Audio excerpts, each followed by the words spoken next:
Okay, okay. We are now live. Monk Radio, Saturday, September 6th, 2014. And I'm here with my loyal assistant, Robin, who is coming to meditate with us. She's flying from Connecticut tomorrow. We'll be glad to have you. We've got right now 2 other meditators, one from Florida and one from the Ukraine, who now lives in Toronto. And that's so we'll have a full house. I thought maybe I'd go over a little bit of news for those people who are tuning in to just some updates here. The first one is that our Indiegogo project is complete. It ended a couple of days ago with great success. We raised over the amount that we were expecting. And the robes, the last word I had was that the robes were actually cheaper than we thought. First they were going to be too expensive, and now they're cheaper. So we're going to go with 108 robes sets. And for those people who asked to have a name put on the robes in dedication, I think hopefully in the next few days we're going to send out a group email to invite people to send us the name they want on the robes, or the message, or whatever it is that they want to put on the robe set. Yeah, so that's great. That's going to be a neat thing to see when we show up at my teacher's monastery with 108 sets of robes. Robes, for me, it's people are kind of wondering why we're doing this and why we choose this exactly. But on the one hand, it's symbolic personally because it represents monasticism, and so for me, that's Buddhist monasticism has been a great thing, and it's a wonder that one is still able to dedicate one's life and in such a way to the Buddhist teaching. So for me, it's something that I like to keep in mind and set in my mind in sort of with these kind of symbolic gestures. But practically speaking, there's something interesting about this one in particular. Offering robes is a means of supporting monasticism. So sometimes I've heard complaints of monks that they can often feel marginalized or unsupported, feeling like society doesn't support them. Often society wonders why they're wasting their lives when they could be productive members of society, contributing to all the wonderful benefits of materialist society, instead of wasting their time with such useless matters as spiritual enlightenment. And so offering them something that has value and has real true benefit to them, kind of when they see it in their hands and that they've been given something that shows support, can be a great thing, and it can actually in certain cases incline them more towards staying as a monk if they were thinking about leaving and feeling discouraged. It provides encouragement, especially considering that the end of the rains, which is the time when we'll be offering these robes, is traditionally the time where monks will disrobe. They finish the rains, and if they were going to disrobe, they will say, well, I've finished the rains, now I'm free to leave and go back to the home life. But then they get these wonderful robes, and they look at them and they think, oh, wow, people actually support what I do. And well, it may be romantic, but there is the idea that it will encourage them to stay in the robes. So my hope is that this sort of thing is a hit and in some way supports Buddhism and Buddhist monasticism. Speaking of romance, we have this wonderful Italian music in the background. It's not being, if you're wondering, it's not coming from the monastery, it's coming from the Italian restaurant across the street. So just in case that was confusing. I'm going to to Vancouver on the weekend of the,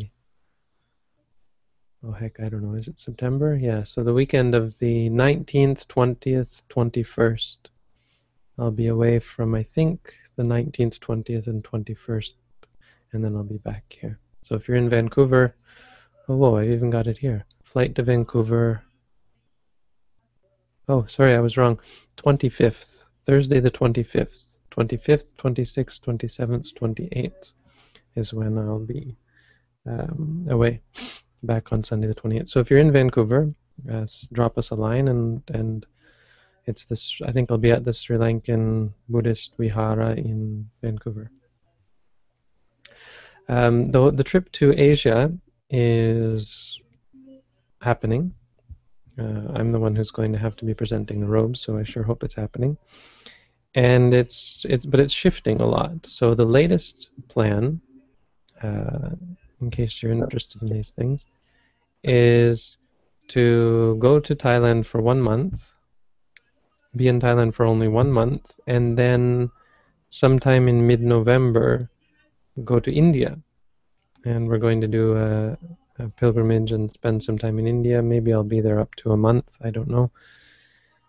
And then head, and here I'm not sure, either head to Sri Lanka from India or head back to Thailand and then Sri Lanka. But it looks like I'll be hitting 3 countries: India, Sri Lanka, and Thailand.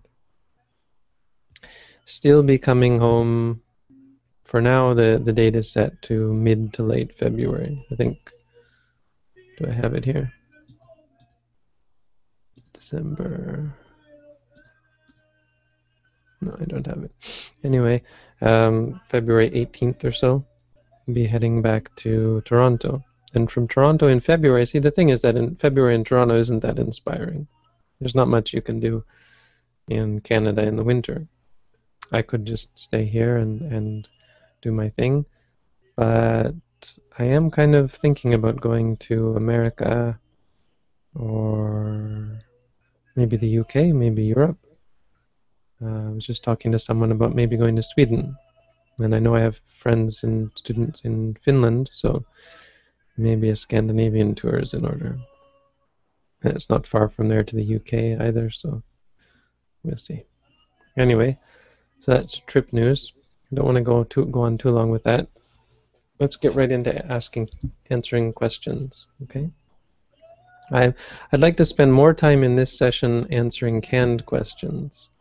So I put up the Q&A live question thing, but I may not pay it too much attention. So we're going to go back to Google Moderator and try and get through some of the 84 questions that are there. We won't do videos for all of them, but we'll pick and choose the ones that seem to merit a video. And my wonderful assistant Robin will be asking the questions. So this first one I think we'll do a video for, because it seems to be something that would actually benefit people to have an answer to. So you ready, Robin?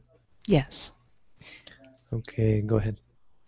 Suicide is a big problem among troops returning from the conflicts in Iraq and Afghanistan. Can Vipassana help those who have experienced the horrors of war come to terms with their experience? Would it be too risky without a teacher's guidance? Okay, there's 2 issues that are interesting to me here. The first one is the question of whether meditation can be risky. Meditation can, in certain instances, trigger, and by meditation, throughout this, I'm going to be talking only about the meditation I teach, okay? So let's be clear that what I say doesn't apply to all meditations, for sure. Some meditations are extremely dangerous, and from my point of view, but specifically speaking about the meditation teaching that I practice, it is admitted that it can trigger certain dangerous mind states that are already there, that are lying dormant inside. But far and away, the most how do I say this? In the vast majority of cases, like 99% of the time, meditation won't be dangerous at all. This meditation will only serve to help any condition across the board. So the question of danger almost never comes up in this meditation tradition, if it's A, taught correctly, B, practiced correctly, and C, maybe understood correctly, but understanding, of course, informs your, let's just say, if it's understood by the meditator correctly, whether that comes from yourself, or it comes from a teacher, or from books, or whatever. So the question of whether one can do it without a teacher is a little bit more interesting, because obviously the most likely place to gain confidence and understanding in the practice is from a teacher. So if you don't have a teacher, where are you going to get this understanding? How do you make sure that your meditation is proper?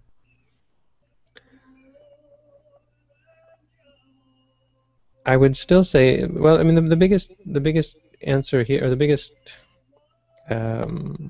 point to be made here in this regard, is that this meditation is incredibly easy to understand. There isn't much room for error. Basically, what I'm trying to say is it's not something you should worry about. Risk, oh, maybe I shouldn't practice meditation because it's too risky. I think it's it's an invalid, or it's an improper thing to suggest or to think. The meditation's innocuous. It's more or less harmless.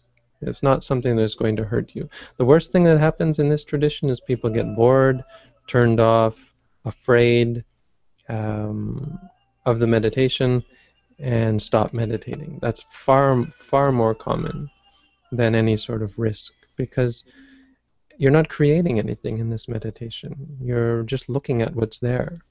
And if there's horrible things there, you just don't want to look at them. It doesn't happen that you get excited about looking at them. If there's no harmful things there, then it's easy, and the meditation proceeds smoothly. But the question of whether it's risky is not one that I would be interested in entertaining. Now, for people who have PTSD, this is the second interesting aspect of this question, is what is PTSD? And what happens when a person who has PTSD practices meditation? And I think we have to broadly separate this into two categories of people. Those people who have experienced traumatic events passively, and those people who have been active participants in creating traumatic experiences. And being specific, those people who have done horrible things themselves versus those people who have just experienced horrible things.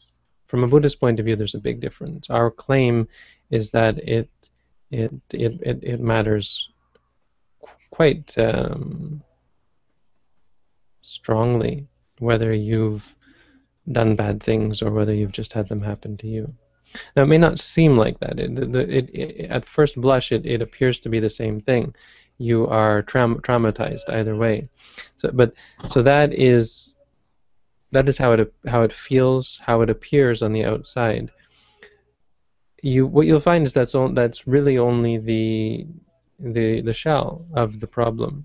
That's fine. In the beginning, it's all going to look the same. As someone who's experienced trauma, whether they were the one causing it or whether they were the victim or the perpetrator, there's little difference on the surface. But once you dig in deep, and once the person begins to get the hang of the meditation, that's where the two paths veer apart to a great extreme. A person who has experienced great trauma, no matter how great, is quite capable of progressing in the meditation, of healing and finding themselves and finding balance and becoming centered. A person who has done horrible things is far less likely to find that sort of balance and center. They have a corruption inside. They've been hurt deeply by their own actions. The guilt that a person who's actually done bad deeds feels is far more real, visceral, intense than a victim who feels guilty, or someone who feels guilty for whatever other reason. I had a woman who was raped by her father when she was a child, and she came to me when she was 40, and she looked like a ghost. And I've told this story before, but she was one of my greatest success stories, and I didn't do anything. I had no idea what had happened to her. I just knew that she came in, she looked like a ghost, and she had something she wanted to get off her chest. I mean, I guess she'd gone to therapists, and the idea was to always tell, and they would always ask what happened. I didn't ask. I wasn't interested. And I kept her in the present moment, and when she was crying, I said, just be mindful of crying. It doesn't really matter why you're crying. Be aware of the sadness. Be aware of what's happening now. Anyway, long story short, after a couple of weeks, she looked like a different person. She left. She was smiling and totally relieved. She came back and she had color in her face. She looked human again. It was really, she looked like a ghost when she didn't look human when she first came in. And when she left, she looked alive. A person who has committed bad deeds, there are cases where a person can make a mistake and realize their mistake. But a person who has systematically and intentionally engaged in warfare, killing other people, there's something deeper there that you won't see at first. It's not readily apparent. The person might seem functional in society, but there is something that once that outer layer is peeled off, you see the poison, you can see the corruption in their mind, and that's much more difficult. It can be healed, of course, but it's much more difficult. Now, these people are the ones for whom it is dangerous no matter what, and even with the teacher has to be careful, because these people are susceptible to exploding,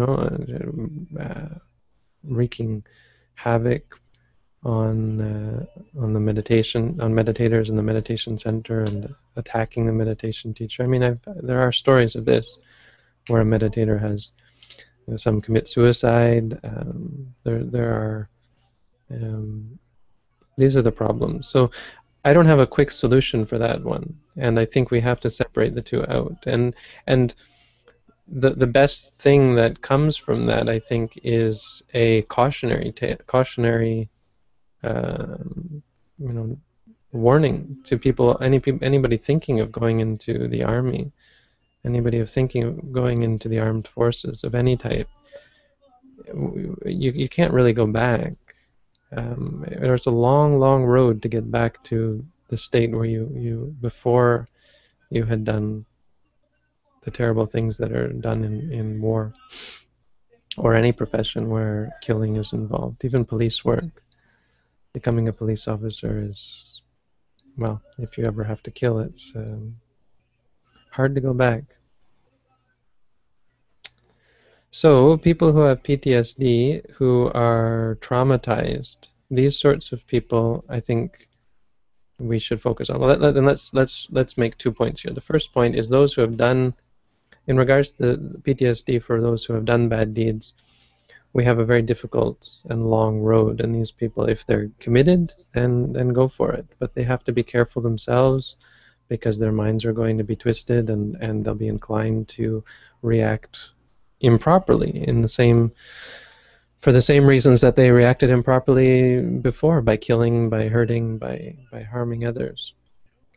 And as a cautionary tale for those thinking to do it, who think that killing is just an act and it's just one moment and you can decide anytime, oh, I'm not going to kill anymore. It doesn't really work that way.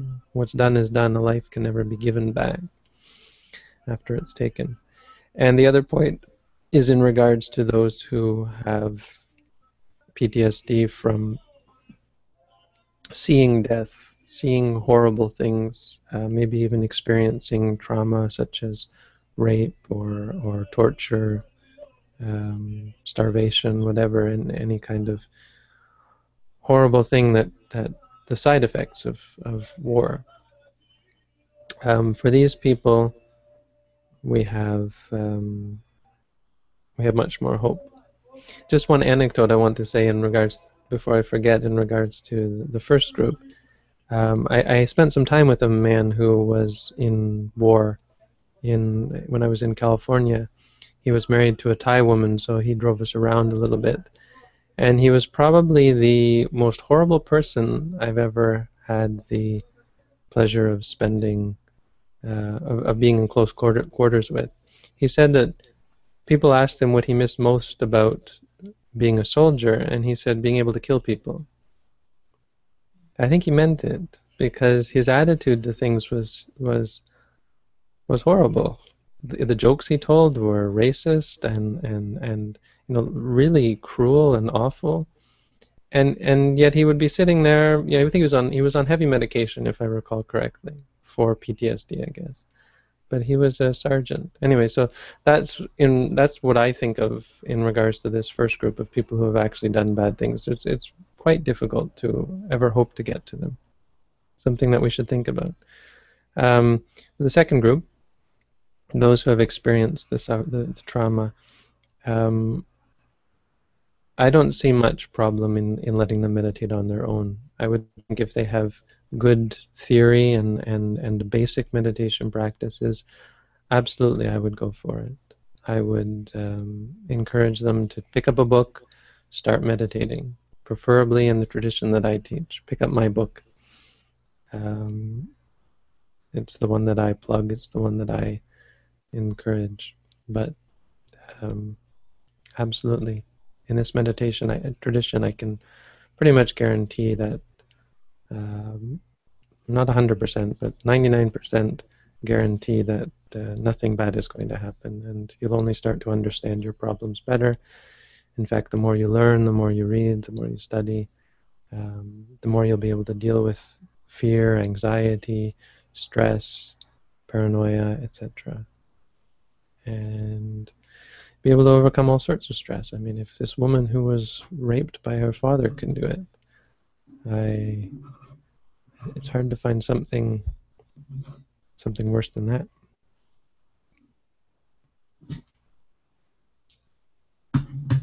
Any thoughts, Robin? No, it's a good way of looking at it. Okay. Did we flag that one? I will take care of that right now. I gotta get my teapot.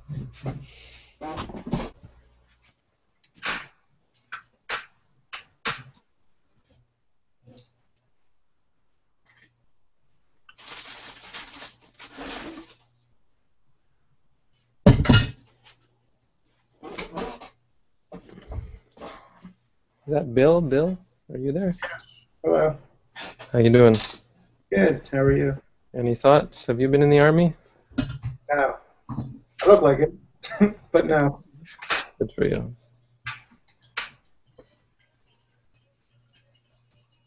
Do you know anybody who's been in the Army? Armed forces? Yeah. I have friends who are still in the military. Do you know anybody who actually killed someone? Yeah, but I don't talk about it with them. It's not a common thing for them to talk about, so I don't. Yeah. Do you notice anything though? Like, does it seem to affect them when they've? Yeah. One was an educator, so he would actually go to schools and talk about things, and he actually had to prepare himself to go back, I guess, to those days. and Yeah, I'll bet. certain things. So I imagine some of those things were pretty horrible. Hmm. I can only imagine. I remember I killed a deer once. This is my story. I've told it many times. And I thought it would be harmless. I had no idea that killing was such a big deal. So who does? I mean, who thinks that killing actually harms you? I guess a lot of people do. I didn't. I mean, I do now, obviously. I do now viscerally. But I had this crossbow and I picked it up. I had no thought that killing was wrong. I thought it was a good thing what I was doing. I picked it up and my whole body started shaking and I could barely pull the trigger. I had no idea where it was coming from, but it was really, I didn't want to do it. Our next question is actually a little bit along these lines. Okay, Killing go for it. animals. Are you looking at the canned questions? I am, yes. Uh-huh. Hello, my name is Christopher. I have a question. Is it wrong to put a dying animal down?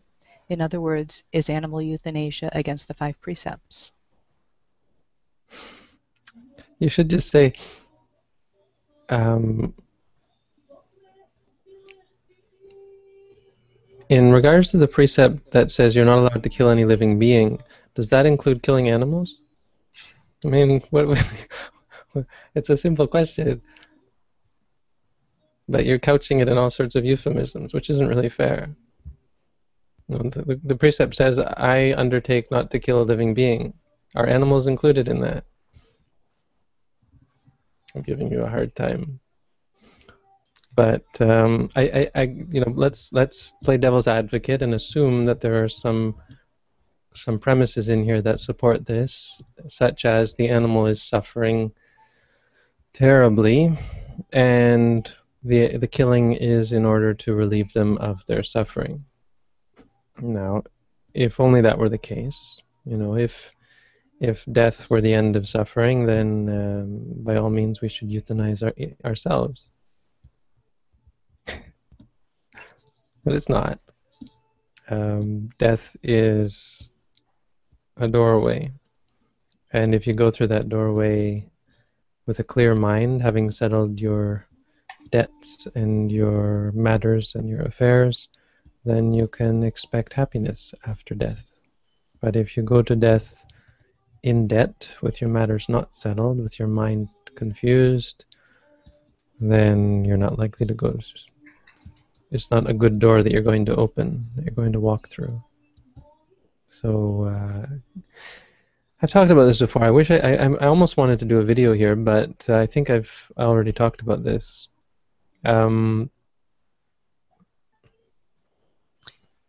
You do have a good video on euthanasia, but it dealt with people. So I'm wondering if maybe if the person thought the fact that it's an animal who maybe isn't in the same position of trying to, have all their affairs in order, have their, Right. be in a good place mentally.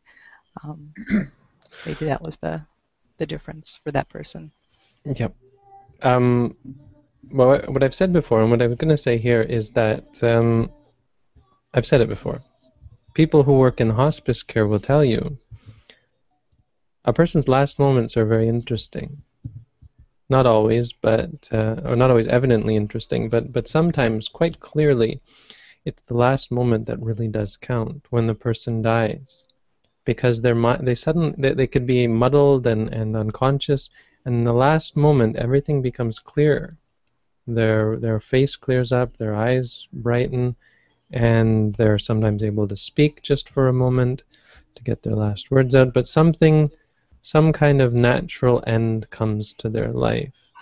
And over-medicating is another dangerous thing, but definitely euthanasia, no matter what the being is. I had this argument a long time ago with one of my friends, because there was a seagull he found that had been hit by a car, and he wanted to kill it. And he picked up a rock and he was going to drop the rock on it or break its neck or whatever, and he couldn't do it. He couldn't bring himself to do it, and he felt really bad, and he was upset at himself because he knew it was the right thing to do. And And we argued about this, and then, interestingly enough, that same night, later on, we went to visit a friend, and we were talking to her about her mother who passed away. And she said at the last moment her mother brightened up, and it was like she was finally come to terms with everything and was ready to go on. And they thought it was really wonderful that happened. People who work in hospice can tell you that this sort of thing happens apparently quite frequently. Maybe not all the time, and it's not always evident what's going on in the person's mind. But if they're not heavily medicated, then they can leave the world in a good way. And so I argued with her. I said, well, what do you think about that? What do you think is going on with this seagull? You know, letting it deal with this situation. We're not, in Buddhism, really concerned about suffering. We're concerned with the person's reactions to it and the result of it. And so if the seagull, in the case of the seagull, is put out of its misery before it's able to fully comprehend and accept and let go of the experience, it's not really that you're doing the being any favor. The same goes with animals. With pets, it's even, I think, even worse because of our negligence in, let me see if it's negligence, maybe not exactly, but I think pets in general are, yeah, it's not exactly negligence, but it's our ignorance, willful ignorance, because you get a pet and you accept this, but you take the easy way out. You know, you don't accept the fact that taking on a pet is really a serious thing. It really does mean taking care of it until its death.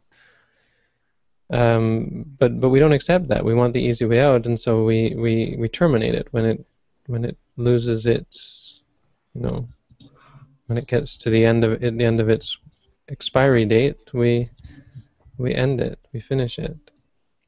And this is because it's expensive and it's taxing to have to look after an animal. I would say the real answer is to stop having what we call pets. I don't think it's ethically sound to have a pet. Maybe a fish. I don't know. If you get it a big enough tank, fish they just die, you know? Or a pet where there's not that potential for having to euthanize them. Having to kill them. The word is kill. It's not euthanize. Mercy killing. I guess euthanize means mercy killing, right? So it does have a specific meaning. Anyway.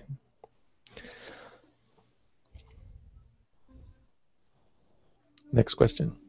Canned question? Sure.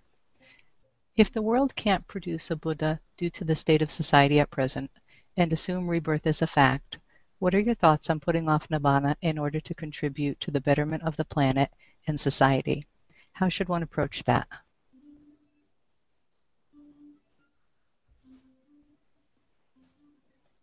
It makes my brain hurt.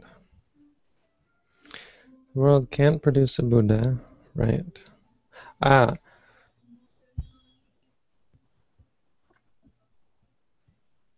It seems like what do you call, a non sequitur.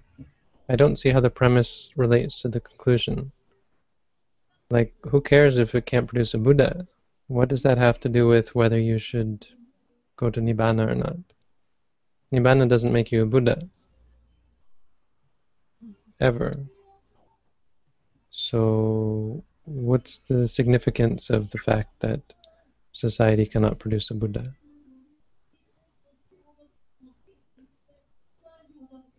Is that a valid answer?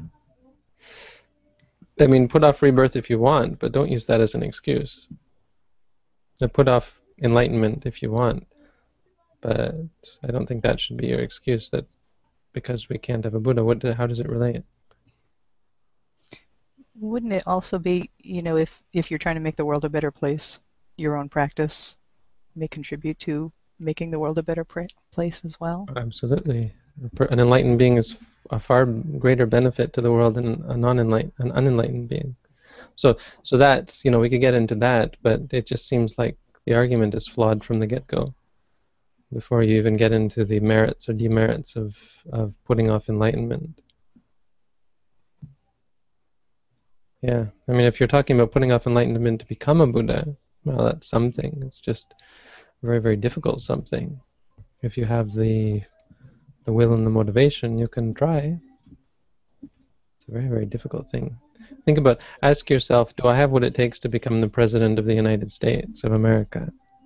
And then multiply it by a gazillion, and you're still not even close to how hard it is to become a Buddha.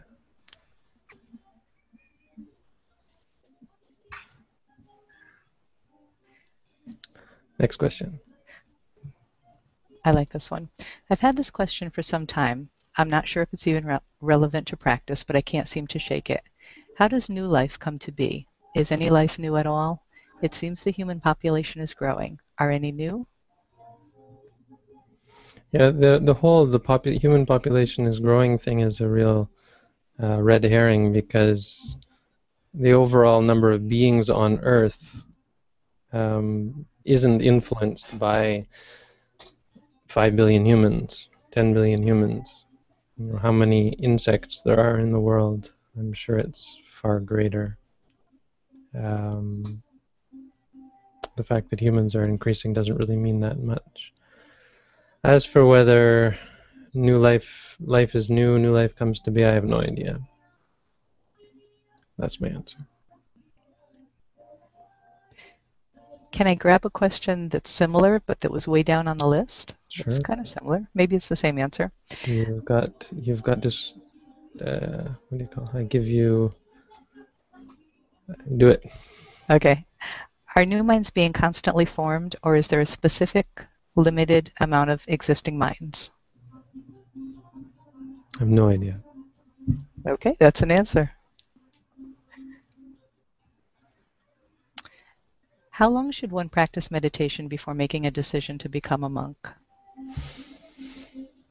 Well, there's lots of questions like this. And in the sense that they're all answered by saying that it depends from person to person. And you really have to... This falls into the category of questions that have to be answered.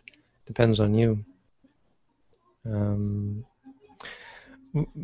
Because of that, we like to feel the meditator out for a while before we let them ordain. So let's force them to do at least 1 month. But totally depends on the person. In many cases, that won't be nearly enough. In some cases, it's not necessary. But much more important, I think, is finding the right place to ordain, the right tradition to ordain in, and then just going with their guidelines. Because you might not need any meditation before you take your ordination. Someone else might need a year. But they won't. The tradition that you're ordaining in, they won't pay any attention to that. Or sorry, they won't be able to decide that. So they have to, in most cases, they have to make you undergo meditation practice. Unless they can read your mind and see what's going on in your heart, they're going to have to put you through a specific regimen. So often it's a month or 6 months or a year. Depends on the organization. Okay, but there's another way we can answer this question, and that's to say, how do you know when you're ready to ordain? And my rule of thumb these days that I would recommend to people is when you're 100% certain that you're ready to ordain. That's when you should ordain. If you still have doubts about it, then you probably aren't ready to ordain. It's not to say that just because you're 100% certain that you're ready to ordain, that you aren't going to disrobe. It could be that such a person still disrobes, but If you're less than 100% certain, it's the likelihood of your disrobing is much higher. There's a good likelihood that you're going to disrobe. It's hard for a person who is uncertain to stay in it as a monk. It's a bad sign. You know, if you're not certain from the get-go, it's a bad way to start off. So you should meditate until that certainty arises. It may never arise. Maybe you never find the way to ordain. Of course, the other thing is some people want to ordain and never have the opportunity. It's strange like that. If you don't have a certain requisite karma, good karma, then you never have the opportunity. Some people just are unable to.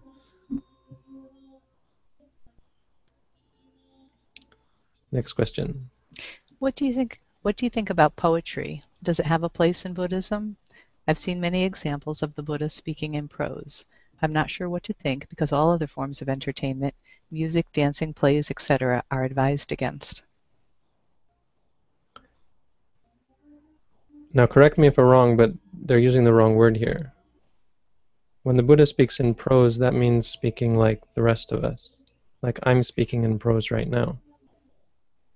I'm pretty sure that's... Poetry is the opposite of prose. So what they really mean is... I've seen many examples of the Buddha speaking in poetry. Am I correct? Anyway, that's nitpicking. It doesn't really matter. I think I know what they mean. So the Buddha would speak in verse sometimes. The question is, what's the meaning there? What's going on there? But one thing about poetry is it's memorable. It's something that sticks with you, right? So a lot of the Dhammapada verses, in English, they may not be that memorable, but in Pali are very memorable. Like, just off the top of my head, well, the first one, Mano Pubangama Dhamma Mano Seta Mano Maya Manasati Paduttena Bhasati Va Karoti Va Tato Nang Dukkaman Veti Chakung Va Vahato Padang. It just sounds poetic. Nat pare sang vilomani, nat pare sang kata katang, attano va avekeya katani akatani cha. It sounds fluid, and this is helps you to memorize it. It helps you to be able to remember it. It makes it very easy to remember. There's a rhythm to it. There's alliteration in it, and that kind of thing aids in making it memorable. It also increases the emotive value, which can be dangerous, but could also potentially help to inspire. If you give a long and technical talk about something, you often don't get as much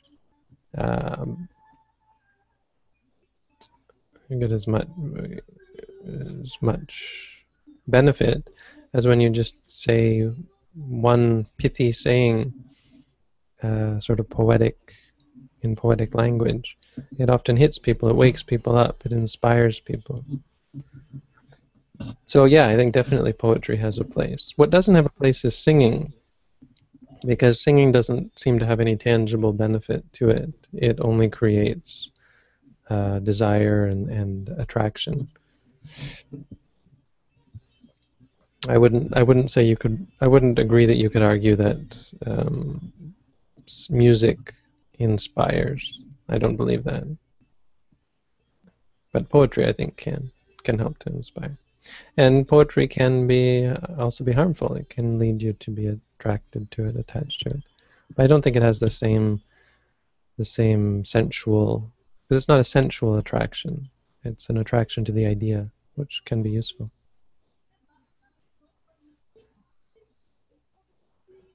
Obviously, love poetry would be a problem. No? Bad ideas that are sensual can give rise to sensual desire. Next question. During meditation, I witness the arising of pain and it subsiding away. At what point in practice does this witnessing lead to penetrative insight? It still feels very conceptual, even though I am technically witnessing arising, passing away with metta. With metta, I think is just the... Okay. Oh yeah, there is punctuation there. Yeah, not very good punctuation, but it's there.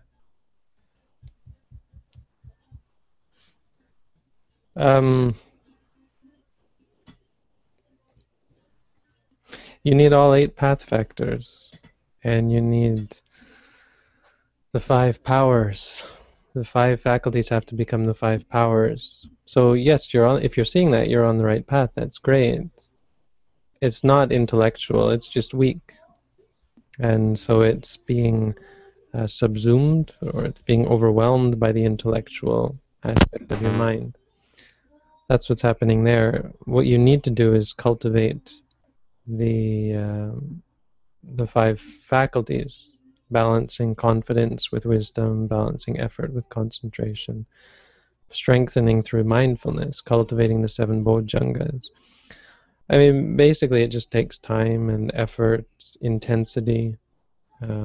It's like saying, you know, I put this water on the stove and it got hot. Why isn't it boiling yet? It needs more heat. You just have to work harder. And you have to get to the point where and not only the point, but you have to include all of the 8 path factors. They all have to be supporting each other, and they all have to be working together. So sometimes if you're practicing and you still have wrong view, if you're practicing and you still have wrong thoughts, if you're practicing and you still have wrong speech, wrong action, wrong livelihood, wrong effort, wrong concentration, wrong mindfulness, we have to correct all of that. That would have made a good video, I think. That's an interesting one. Anyway. So basically just means that your insight is too weak. It has to be really strong. It has to be really mind-blowing. You know?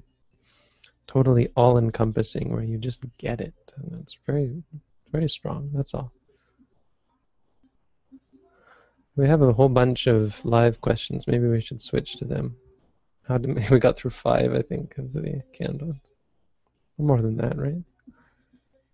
Let's go through some canned ones. More canned ones because we got lots of them to go through. Okay, keep going. Oh, where did your audio go? You're muted. I don't hear you. Technical difficulties in Connecticut.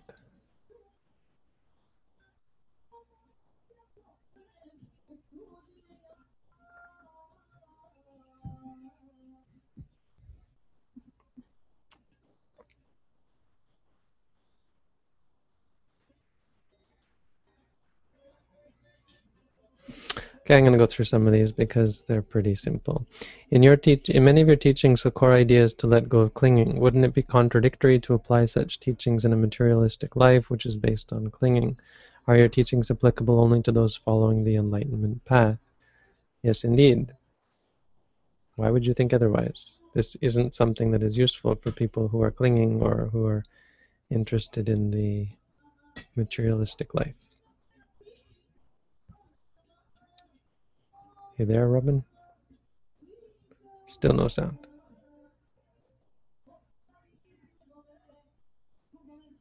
Oh, now you're gone. How different is curiosity from tanha? Once Venerable Moggallana was trying to find the bounds of the universe using his jhanic powers, but got lost in space as a result. Then the Buddha sent a beam of light to help him find his way back to Earth. I don't really know that story. Doesn't even sound familiar, but maybe it's. I wouldn't. Doesn't mean I know all the stories, but it sounds familiar to. It sounds similar to the one about Rotisa. Rohitisa. I can't remember this. I don't think it's Moggallana though. Although there may be a similar story about Moggallana, and I may have actually read it and forgot it. So in the case of real true curiosity, I would say it is probably tanha. But there can, I would bet, can be functional curiosity in the sense that it's habitual. It's just something that is there. So instead of walking for alms that day, Moggallana goes looking for the edge of the universe. And so he's not attached to the idea of finding an end of the universe, but he just happens to do that for a day. And it could be because the idea comes to him that it would be helpful for people to know, or it might be a chance for the Buddha to teach that there is no end to the universe, or whatever. I don't know. But it could also be that he still had clinging, and that wouldn't be the case with Moggallana, I suppose, because he had no clinging. Anyway. Can you hear me now? Yes. Oh, okay. Sorry about that. It's okay. Is meditation a way to overcome overthinking? I'm feeling very confused and not able to organize my own thoughts and beliefs.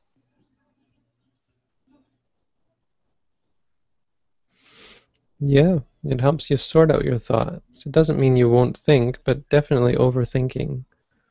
Overthinking means excessive thinking that is beyond what is necessary, right? Beyond what is beneficial. So definitely that is done away with through the practice. A person begins to think only what is as is necessary, and their thoughts are focused and ordered through the practice. It comes through a simplifying of your interactions with the world. So instead of making 10 things out of something, it's only one thing. It is what it is.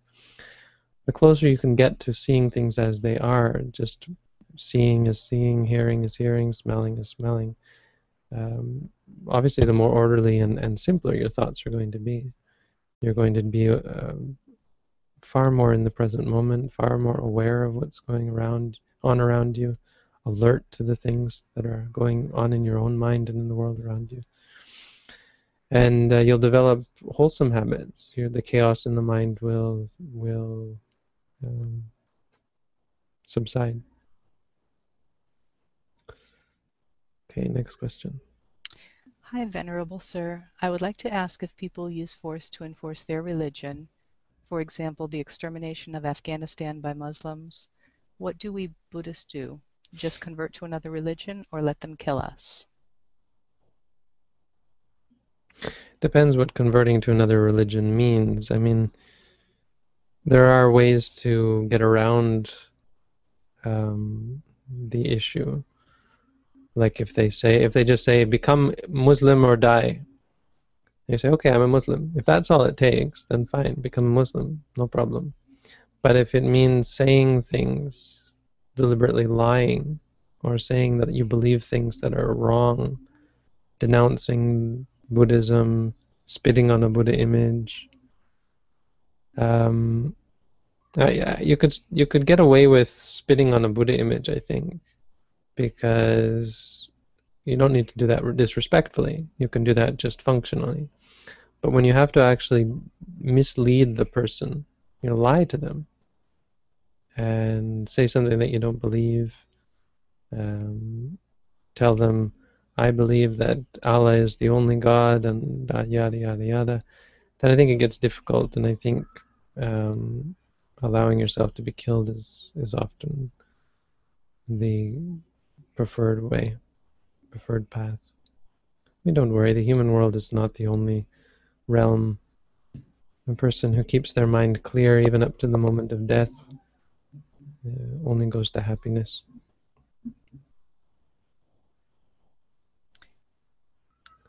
Good question, though. Next question. Is mindfulness of dream and sleep the same as lucid dreaming? If you say no, shouldn't technically being mindful in dream entail that one is also aware that he's dreaming, in other words, lucid, because of the self-awareness during the meditation in dream and sleep? Yeah, except that dreaming is already a kind of a distraction. The state of mind when one is dreaming, the reason for dreaming is because the mind is not present in the body. You see, an enlightened being apparently doesn't dream. I mean, practice meditation and you can see that this is true. When the more a person practices meditation, the quieter their mind is, and especially when they're meditating.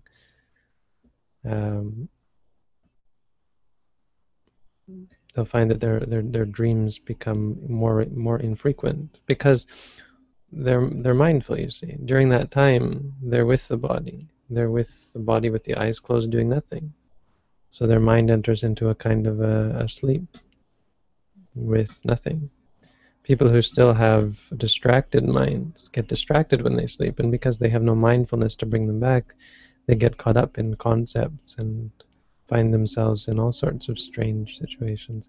If they have strong concentration, they might actually leave their bodies and visit other realms or visit other people, but it's all conceptual. It has nothing to do with mindfulness.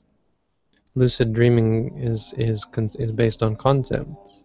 It's based on sights and sounds and smells. It's based on seeing those as people, places, and things. A self-aware person would be aware of their reality, not the dreams. They wouldn't dream. Next question. Does Buddhism agree with the use of science and the scientific method in the acquisition and validation of knowledge? Does Buddhism approve of the implementation of this knowledge in the form of agriculture, medicine, etc.?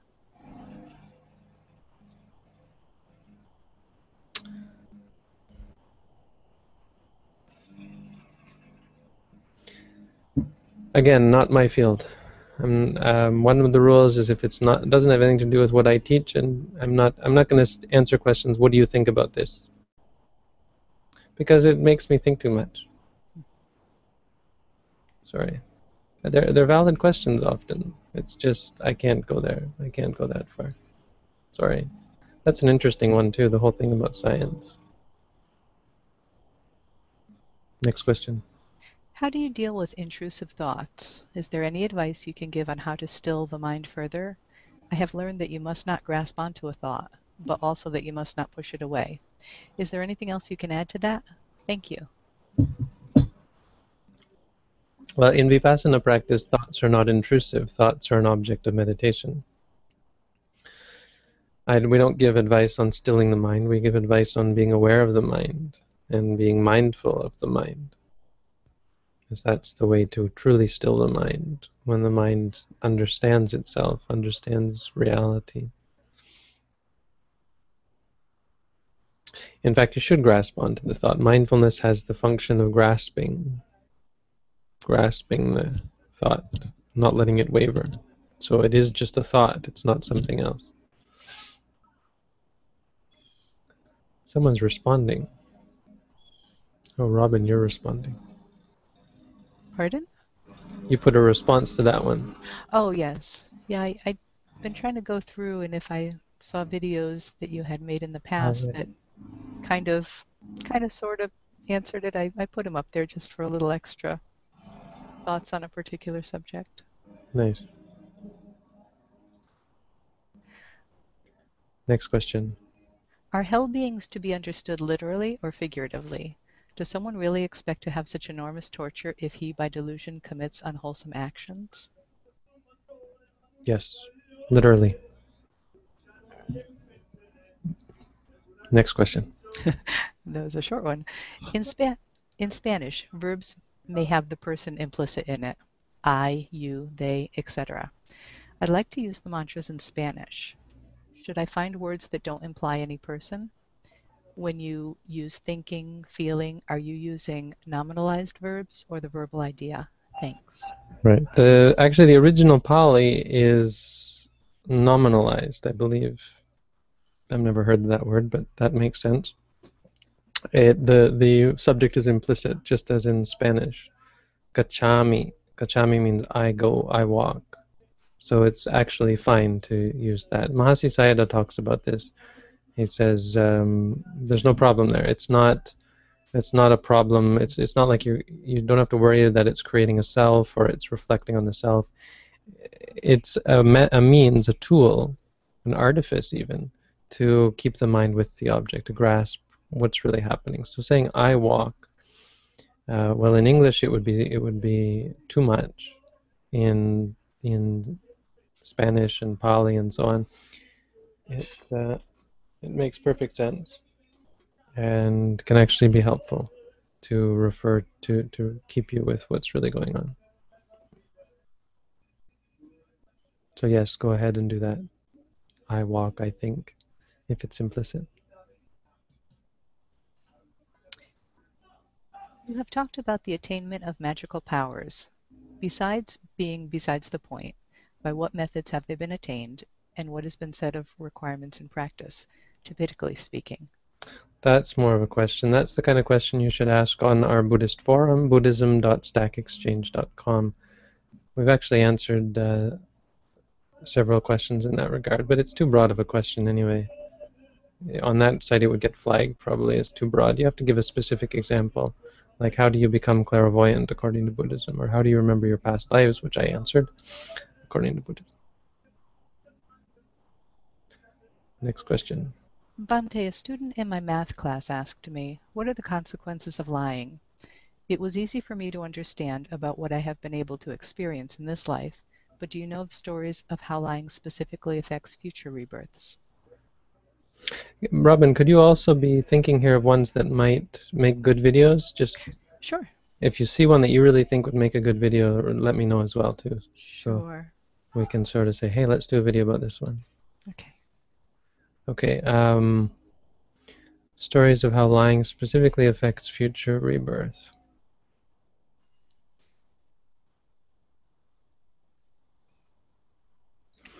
Yeah, there's a really good one. Malika, who is the queen. I always get these people mixed up. I didn't go to Buddhist Sunday school. Queen Malika. Sawati, yeah. So she was the queen, the wife of the queen of King Pasenadi in the time of the Buddha. Pasenadi was a bit of a dimwit. He wasn't the wisest king, not like Bimbisara. And anyway, he had a wife who was a great Buddhist. Just a second.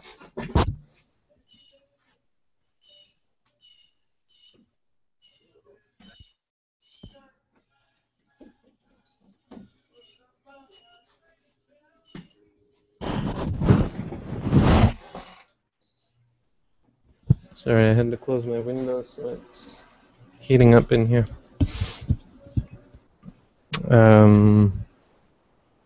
Do you hear the air conditioning? No. Okay.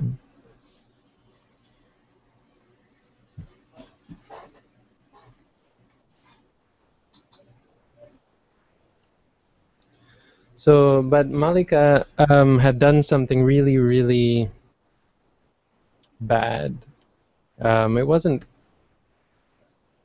just about lying, but she lied about doing something. She was in her bathroom one day, and the dog came in and started interacting with her sexually, and she allowed it to continue, or she was kind of enjoying it. And the king saw them and was understandably grossed out and kind of pissed off, or that's the technical term, I think, was upset by it.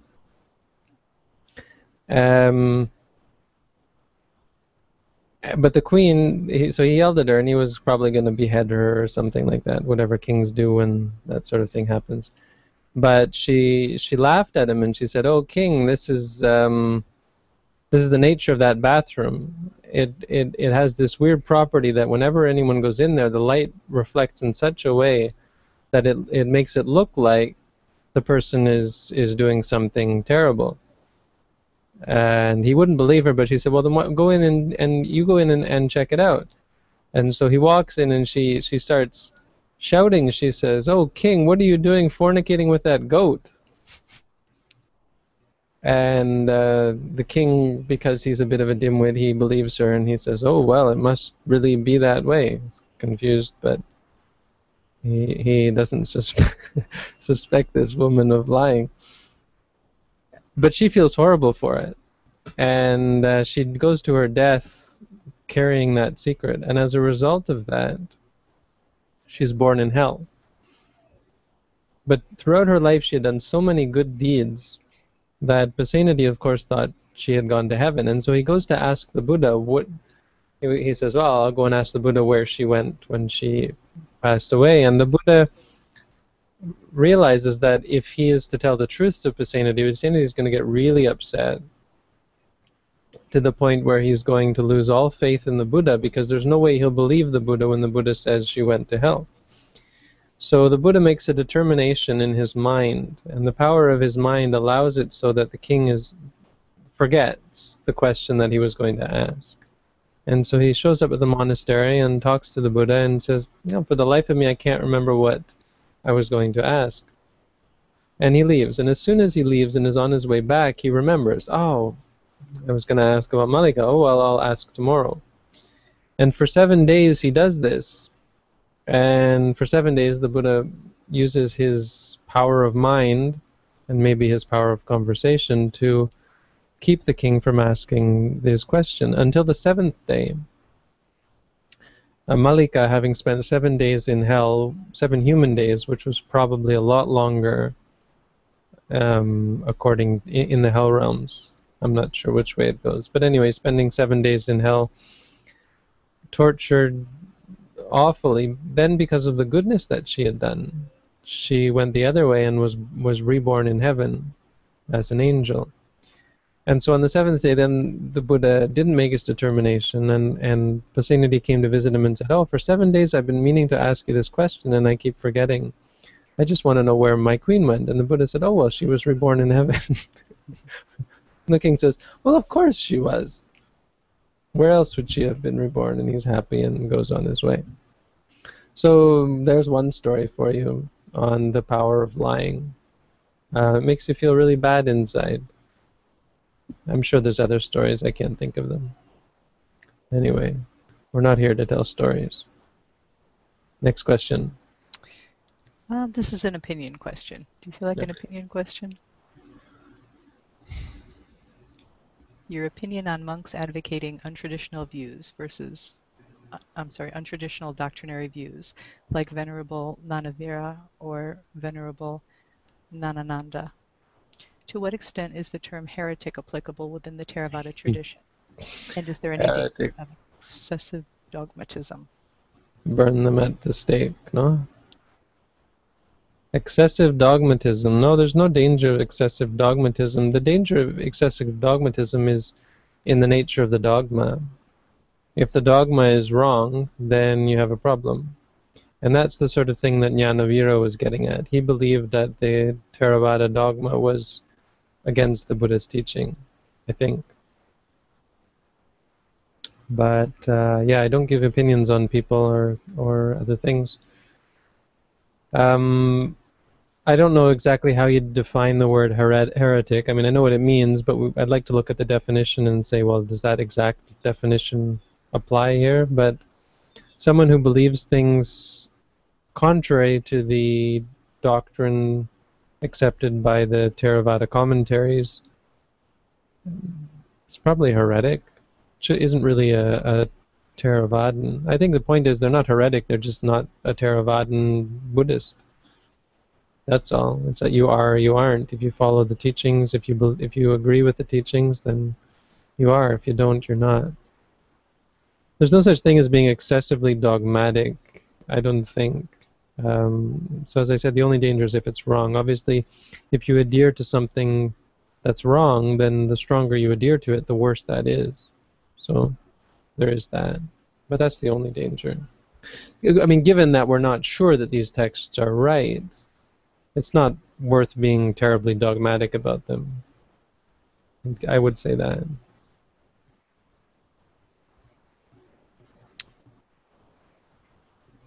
I'm at a point. Oh, I'm sorry. Next question. Why don't we do a video about this one? Okay. It's a simple question, but it's kind of one of these nice personal ones where people dealing with self-esteem and so on. I don't know. Let's go for it. We'll try it. Because if I have one video a week, it's kind of lame. So let's have some more. Go ahead. I'm at a point in life that I do not consider myself a good person.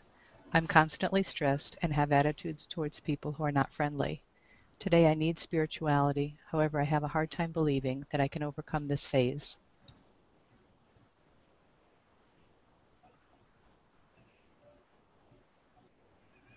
I have a video, right, on low self-esteem. No, we won't do a video.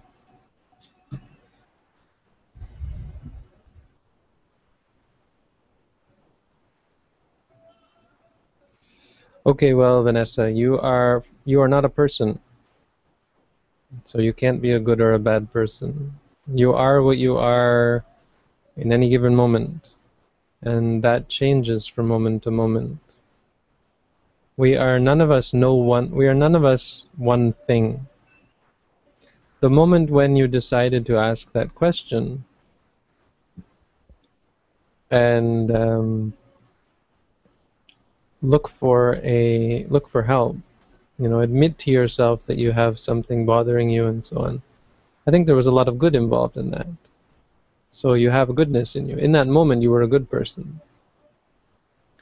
And that's important because it means you should not consider yourself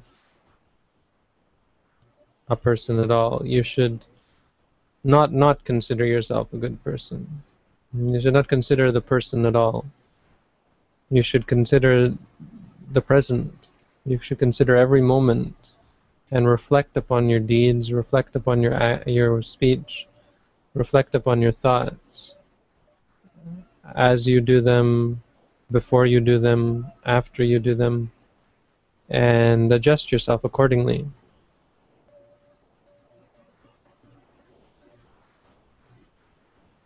No matter how deep of a pit you're in, the only solution is to climb out, is to find your way out.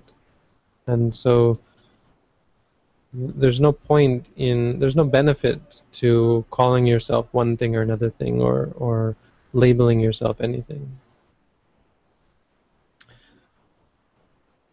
Being constantly stressed out is fine. That's a valid object of meditation.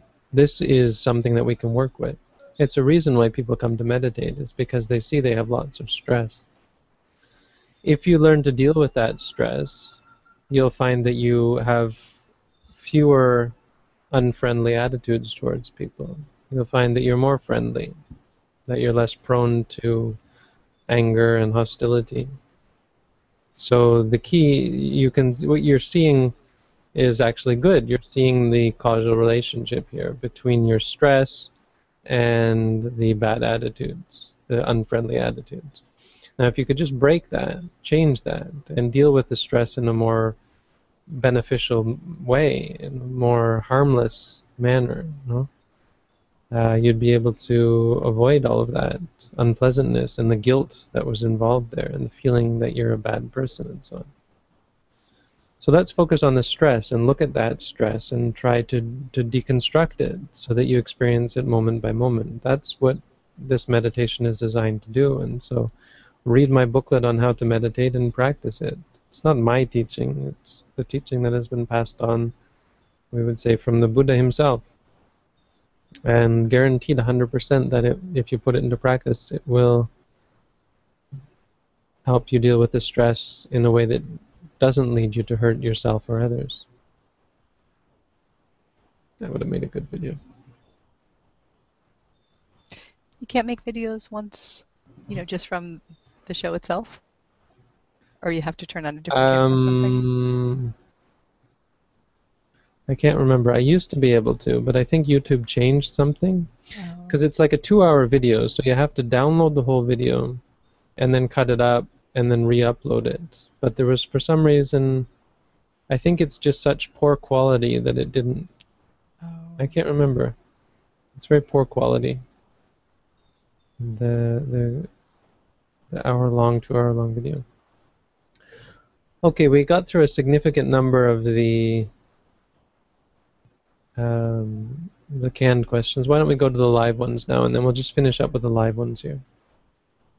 We'll finish up for the week. So, from top to bottom. Meditation helped me a lot, but I still do suffer from anxiety attacks occasionally. Sometimes when I'm in a public place, I have attacks. I find it difficult to meditate on such occasions on the feeling because it's so overwhelming. What can I do?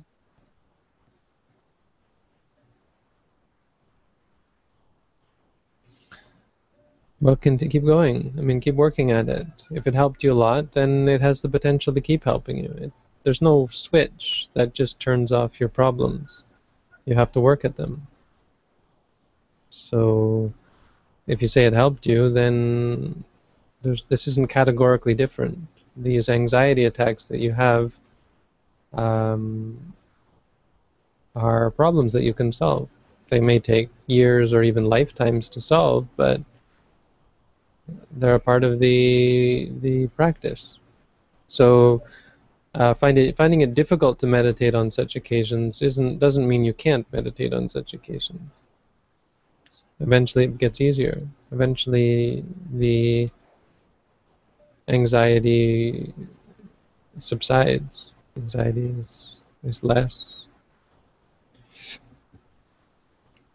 Just keep going. Be patient. So Rome wasn't built in a day.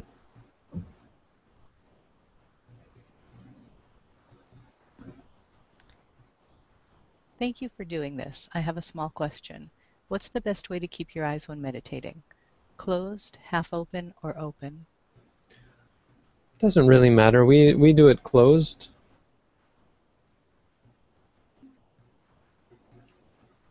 There's no reason to keep them open, right? There's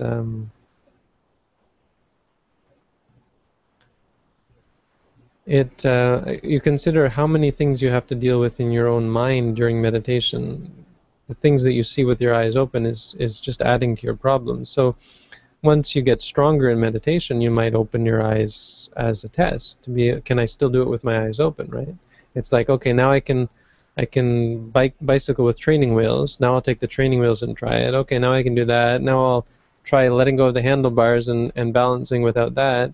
Okay, now I'll try to stand up. But in the beginning, you need training wheels, and keeping your eyes closed is a part of that. It's easier to meditate with your eyes closed. Although, on the other hand, it might actually be more difficult in certain cases because it forces you to look inside, but that's in a good way. It forces you to focus more on one thing. It's easier to keep your eyes open only because it means you don't have to really meditate. In the beginning, with your eyes open, well, you can be distracted. You can allow yourself to get lost in it's a release, which is not really good for meditation. But if you can stay focused even with your eyes open, that's more difficult than doing it with your eyes closed. So better to keep them closed, I would say. I guess asubha is conceptual, but monks during Buddha's time achieved enlightenment by meditating on corpses. Is this done by feeling one's own body and realizing it is not very different from a decaying corpse? Well, you start by meditating on a corpse and your mind becomes very pure. So it's a samatha meditation. But based on that samatha meditation, then you focus on the aggregates. You focus on experience, which is not asubha at all. Asubha is just the basis.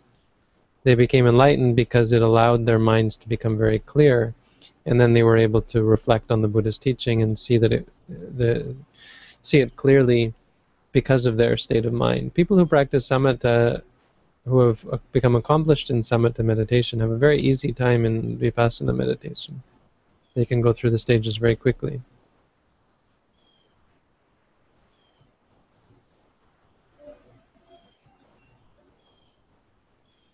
How should one perceive other people and beings if there is no self? Would it be beneficial towards the practice to treat others as oneself?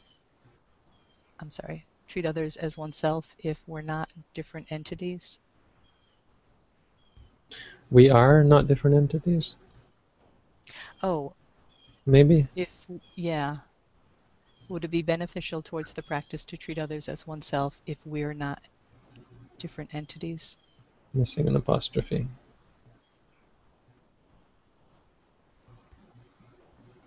I don't know, just practice. Meditate. Read my booklet. Sorry. It's a bit confusing question. Well, maybe it's if I have no self, do you have no self either? Well, sure. I mean, but okay, it's why are you thinking these things? Just say to yourself, thinking, thinking, wondering, wondering. Let it go. Hello, Bhante, Charlie Brown. sorry. I got a gift from Charlie Brown, and I thought that was I spent a year of my life reading only Peanuts comics.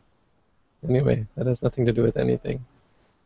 But thank you, Charlie Brown, for the gift. Anyway, go ahead. Bhante, when thinking about mindfulness and meditation, are they more like talking about the same thing, fruit, or more like talking about two different things, apples and oranges? I'm struggling with balancing mindfulness and meditation during the day. Well, the word meditation is slippery.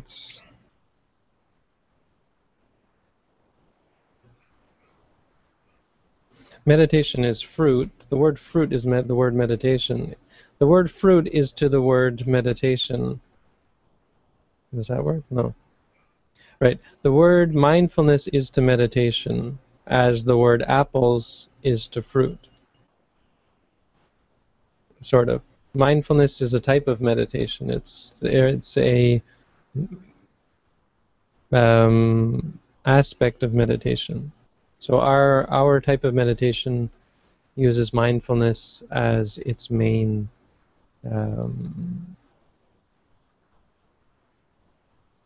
quality to be developed.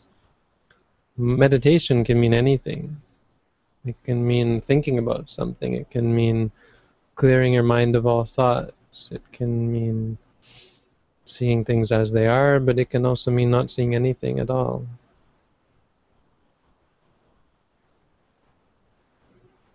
Struggling with balancing mindfulness and meditation. Well, don't worry about meditation. If you've got sati, which actually doesn't exactly mean mindfulness, but that which we translate as mindfulness, if you've got that, that's all you need.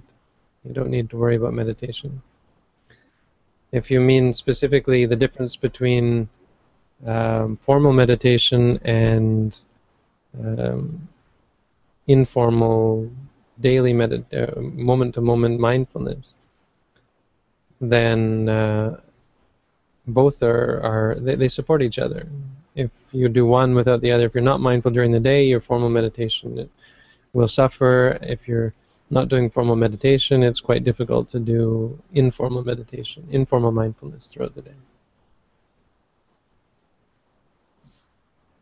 I think you might have answered one of the canned questions too, because someone was asking for you to explain the difference between mindfulness meditation and Vipassana meditation.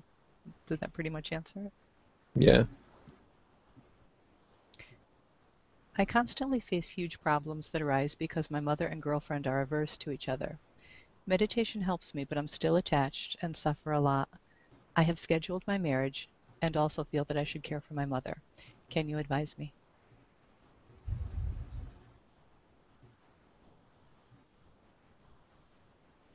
I have to be careful because I actually get in big trouble if I encourage someone to get married. It's just that we can't get involved in romantic relationships. It's not that we specifically frown upon them. It's just that as monks we're not allowed to get involved with marital affairs. That's not what you're asking. It's just, oh, it's actually just a silly thing. Meditation helps you. That's good. But you're still attached and suffer a lot. That's not good. Again, you're dealing with the suffering of samsara.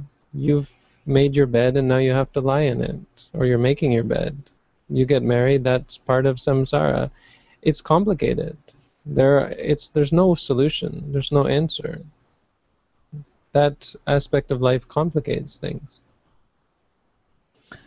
You have a specific situation where you're trying to do something good in terms of respecting your mother, but you find that, lo and behold, that conflicts with your desires.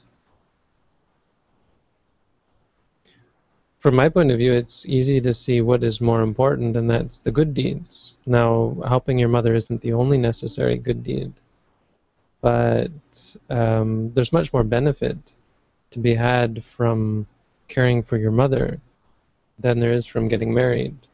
And just in terms of goodness, what good really comes from getting married? Now, you might say, but I love her and I want to get married and I'm going to get married. Then I say, okay, suppose you're going to get married and there's nothing we can do about that. Then we have another question. What do you do when your fiance, your wife, let's move to the point where she is your wife, doesn't get along with your mother? It's not really your problem.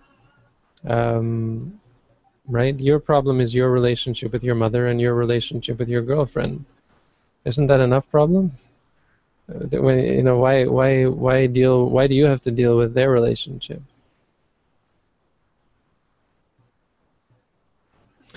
If you're looking at it from the point of view of, my mother tells me I shouldn't get married to this woman, should I listen to my mother? Then you've got a couple of things to consider. The first one is keeping your mother happy. The second one is listening to your mother's advice. It may be that your mother sees something that you don't. It's just as likely that she's just paranoid or bigoted or whatever. Who knows what the problem is, because people are people. So then you have this problem of whether your relationship would become strained if you choose to do something against her. It's a tough issue. I mean, I feel for you. I'm glad I'm not getting married.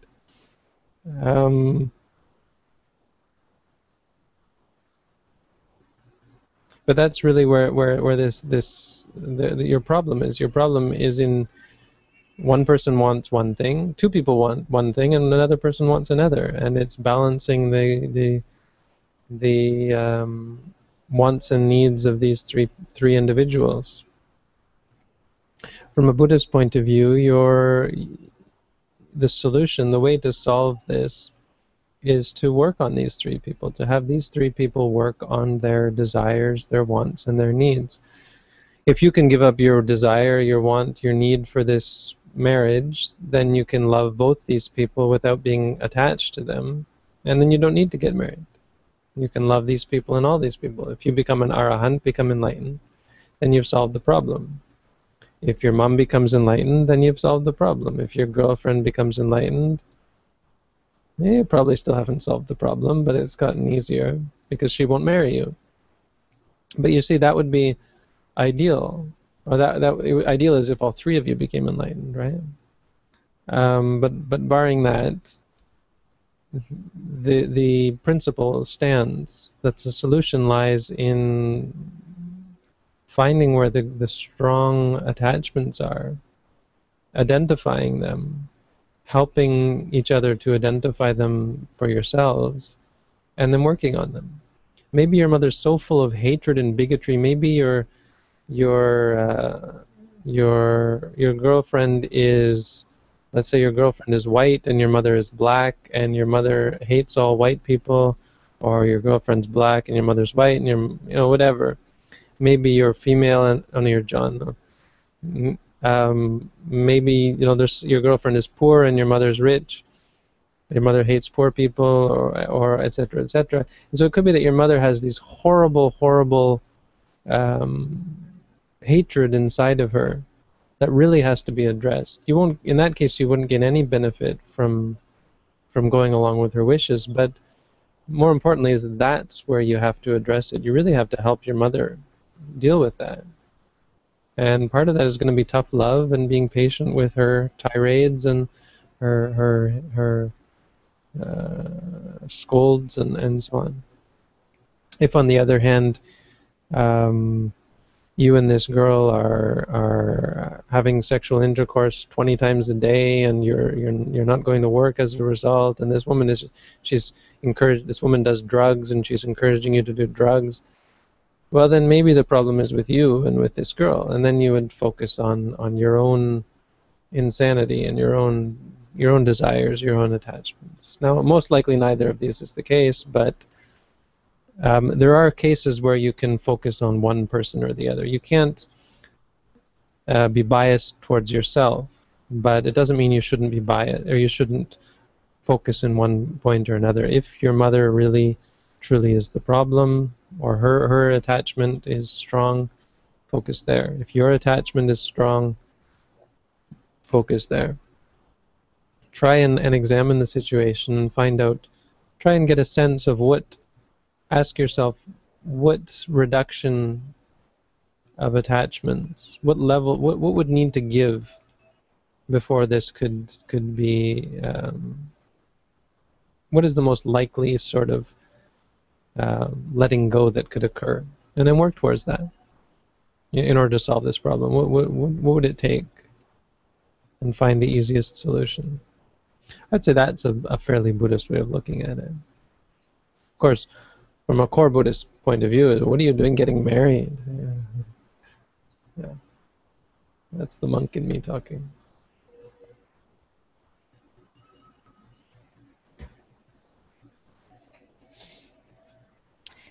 When I meditate, I sometimes feel that the reality is neither the past nor the future, but the present moment. I then feel the speed at which the present moment changes while observing the breath. Is this a correct practice of Vipassana?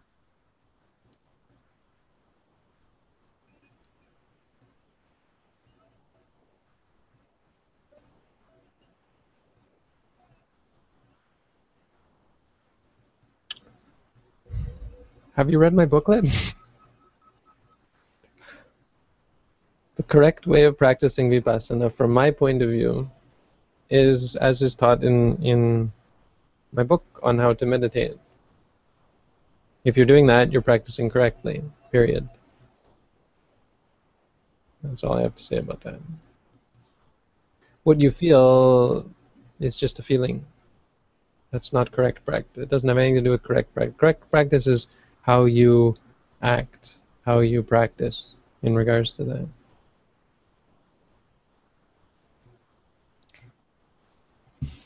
What are the benefits of celibacy?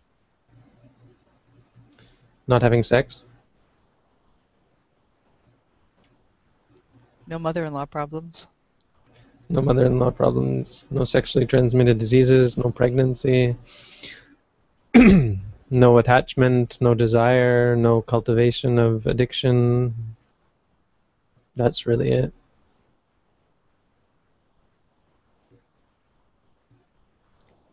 Since starting your teaching, I am dreaming, sleeping worse, way more than usual. Is this a side effect of the mind explaining something is wrong? It's common in the beginning. Like I just said, meditation will help you dream less, but in the beginning it's going to be the opposite, because all the stuff that you're suppressing inside and kind of avoiding is going to all come up. So yes, definitely in the beginning, it's a sign that stuff is happening, and in the beginning it's a good sign. Not exactly a good sign, it's a sign that you've got stuff that needs to be dealt with, and are dealing with it more so than before. You'll find that that doesn't last very long. Eventually your dreams subside and become less frequent if you practice consistently. But that's more of a beginner problem. It's certainly common. It's what's to be expected. Just don't cling to them or worry about them or encourage them. Let them go.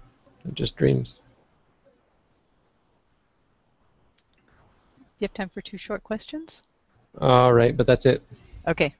Are they video good ones? Probably not. No. Okay. Short questions, short answers.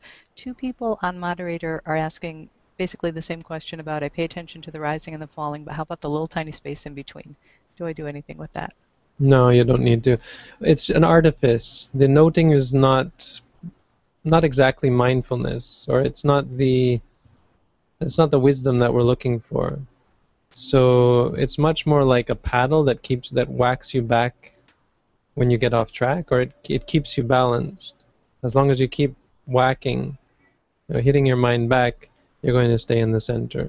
So that doesn't have to be constant. You see, it's only if there's a rhythm. then you can stay more or less on track.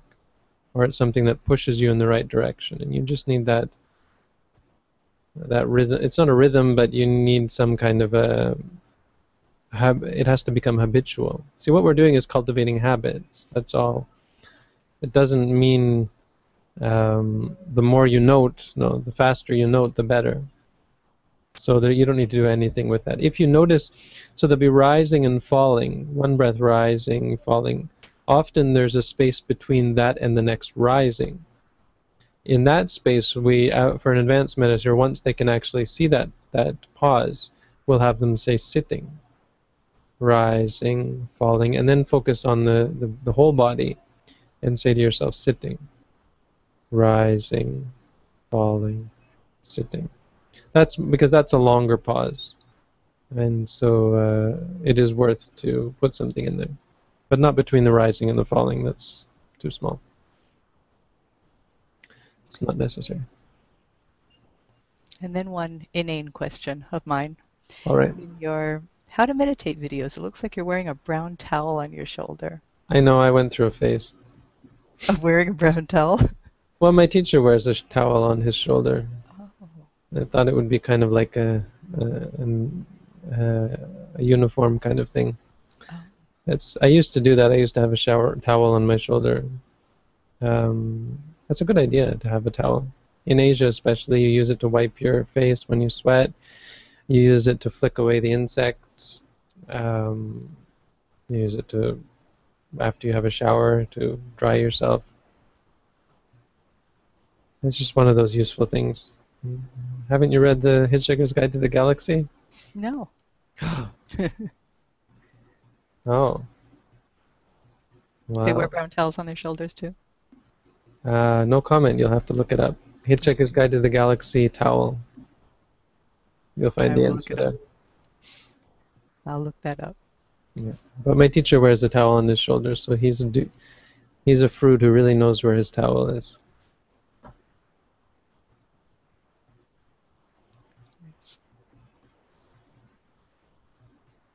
Okay, that's all for today. Thank you all for tuning in.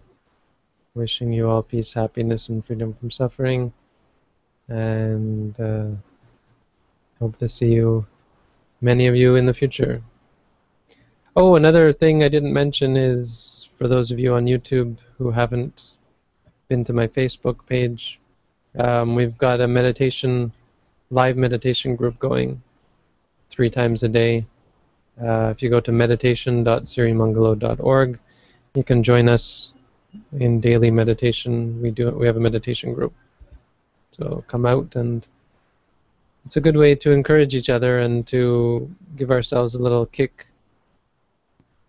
Having that, making a determination and telling us, broadcasting to other people that now I'm doing meditation, it holds you to it. It's a good way to provide encouragement, to see other people meditating as well and say, oh, we're all meditating together. Seems like a really good thing. So come out. Just one more announcement there. Anyway, have a good night. Be well. Peace. Thank you, Bhante. Thank you, Robin.